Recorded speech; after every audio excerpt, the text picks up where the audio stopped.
Baik, bismillahirrahmanirrahim. Assalamualaikum warahmatullahi wabarakatuh. Selamat datang di CCTV Update. Pada kesempatan kali ini saya ingin berbagi kepada teman-teman semua bagaimana cara untuk mengkonfigurasi DDNS pada aplikasi HikConnect.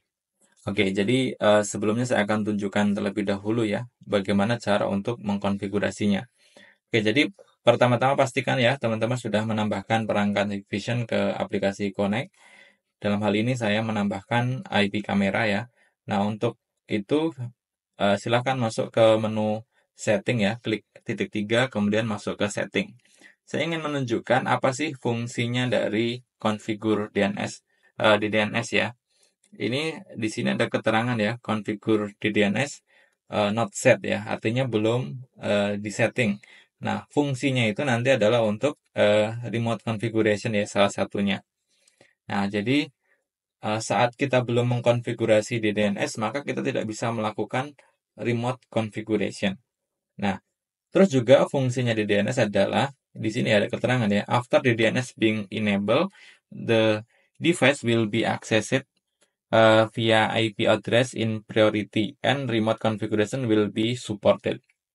Artinya kalau misalkan kita sudah mengkonfigurasi di DNS, maka dia akan apa namanya? Saat kita mengakses perangkat itu, jadi aksesnya itu akan menggunakan IP address ya. Jadi IP address ini adalah IP public ya. Terus kemudian remote configuration will be supported. Artinya nanti akan bisa melakukan remote configuration. Nah, langkah pertama ya untuk melakukan konfigurasi itu kita harus melakukan port forwarding terlebih dahulu pada modem yang terhubung dengan IP kameranya atau yang terhubung dengan perangkat Hikvision-nya.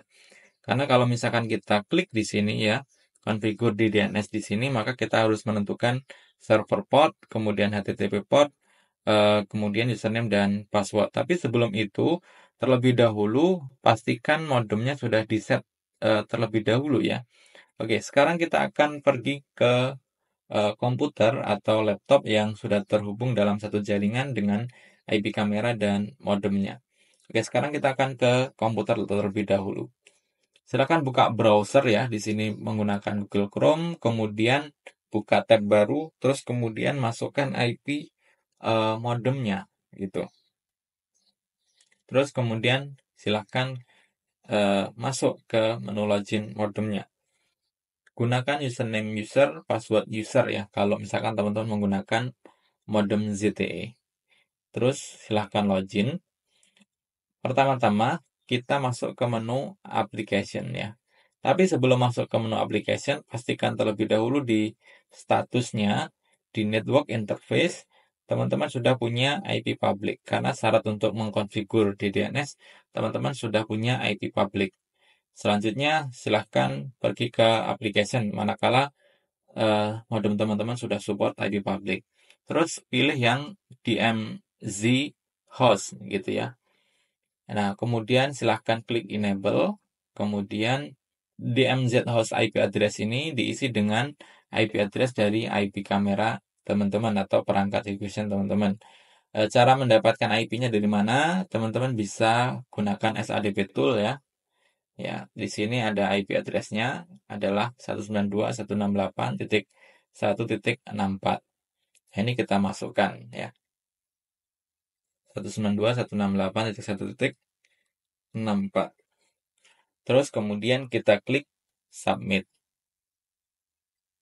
Oke, sampai di sini ini sudah berhasil melakukan port forwarding di modemnya ya. Untuk mengeceknya teman-teman bisa gunakan ini ya, canyousee.org. Nah, ini untuk mengecek apakah portnya sudah open apa belum. Nah, di sini port 80, port untuk HTTP-nya sudah terbuka. Terus port untuk servernya kita cek juga. Nah, ini juga sudah open ya, artinya sudah berhasil. Nah, selanjutnya kita kembali lagi ke apa namanya? Ke menu HiConnect-nya ya, ke aplikasi HiConnect-nya, terus kemudian masuk ke menu setting tadi. Terus kita klik yang configure di DNS. Nah, selanjutnya di sini ada port mapping-nya, ada jenisnya manual dan automatic. Nah, di sini kita pilih yang manual.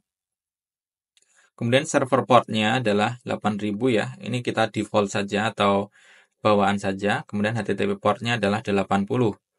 Terus username-nya ini kita isi admin ya. Ini username dan password dari IP kameranya. Kita masukkan password IP kameranya. Nah, kalau sudah, masukin passwordnya, username password sudah, terus kemudian kita klik save ya. Nah, kalau berhasil tersimpan begini, artinya kita sudah berhasil mengkonfigurasi DDNS ya. Jadi saat nanti kita mengakses IP kamera kita, ya mengakses seperti ini, maka dia secara prioritas akan diakses menggunakan IP address ya. Dan nanti keuntungannya juga biasanya dia akan bisa diaksesnya lebih dari 5 menit ya. Karena kalau kita menggunakan cloud biasa, dia biasanya cuma akan bertahan di 5 menit saja begitu. Terus kalau kita perhatikan ya, di sini nanti kita akan klik masuk ke setting lagi. Terus keuntungan selanjutnya kita bisa melakukan remote configuration. Ya, ini kita langsung bisa mengakses setting-settingannya ya, termasuk basic information ya. Terus juga kita bisa melakukan time configuration. Kemudian bisa juga merubah passwordnya ya. Kemudian bisa mengaktifkan recording schedule ya. Dan ada normal event. Kita bisa mengenable kedua-duanya. Baik teman-teman, seperti itu ya bagaimana cara untuk melakukan konfigur DDNS. Semoga videonya bermanfaat ya. Jangan lupa untuk subscribe bagi yang belum. Like videonya dan bagikan ke seluruh media sosial teman-teman semua. Sampai jumpa di video-video selanjutnya. Saya akhiri. Assalamualaikum warahmatullahi wabarakatuh.